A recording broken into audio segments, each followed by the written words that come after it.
Hello friends, দেখো আমি ডিম বানাবো আজকে, ডিমের দো পেঁয়াজা। ওই জন্য ডিমকে আমি প্রথমে সেদ্ধ করে নিয়েছিলাম, সেদ্ধটা তোমাদের দেখানো হলো না। তারপরে আমি লবণ আর হলুদ দিয়ে ডিমটা ভেজে তুলে নেব। তো তোমরা এইভাবে একবার ডিম ট্রাই করবে, কিন্তু খেতে কিন্তু খুবই অসাধারণ লাগে। তারপর আমি একটা গোটা পেঁয়াজকে আমি দেখো এরকম একটা খোসা পাপড়িগুলো জাস্ট আলাদা করে নিয়েছিলাম 4 ফালি করে। আর নিয়েছি একটা টমেটোটাকে ওরকম 8 ফালি করে নিয়েছিলাম। দিয়ে পরে এই টমেটো আর পেঁয়াজটা হালকা স্যালো ফ্রাই, হালকা ভাজবো, বেশি ভাজার দরকার নেই। হালকা ভেজে আমি তুলে রাখবো, এটা পরে তরকারিতে অ্যাড করব।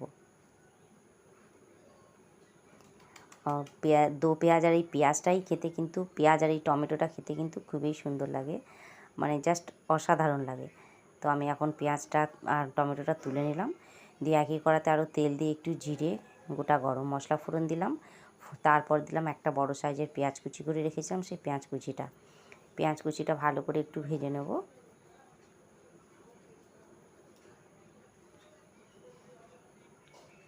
পেঁয়াজ কুচিটা একটু লাল লাল করে ভেজে নেবে।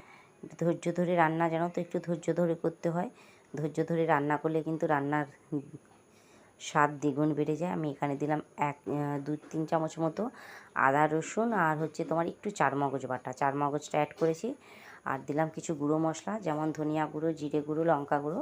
তো চারমগজটা তোমরা স্কিপ করতে পারো, কারো যদি না থাকে এক্ষেত্রে তোমরা কিন্তু একটু টক দইটা এখানে অ্যাড করে দিতে পারো, কোনো অসুবিধা নেই। টক দই দিলেও কিন্তু খুব সুন্দর লাগে খেতে। আমি আজকে টক দই দিইনি, আমি চারমগজ দিয়েই করব।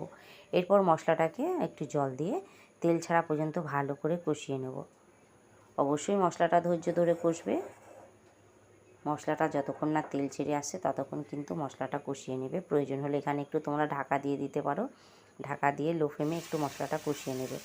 আমার মশলা থেকে দেখো তেল ছেড়ে এসছে, মশলাটা কষা কমপ্লিট। এরপর আমি এখানে আরেকটু জল দিয়ে দিলাম, কারণ একটু তো সামান্য গ্রেভি হবে, একটু ঝোল না হলে ঠিক ভালো লাগবে না। একদম শুকনো শুকনো ড্রাই একদমই খেতে ভালো লাগবে না, ওই জন্য আমি একটু জল দিলাম, খুবই সামান্য। একটু লবণটা চেক করে নেব এক্ষেত্রে।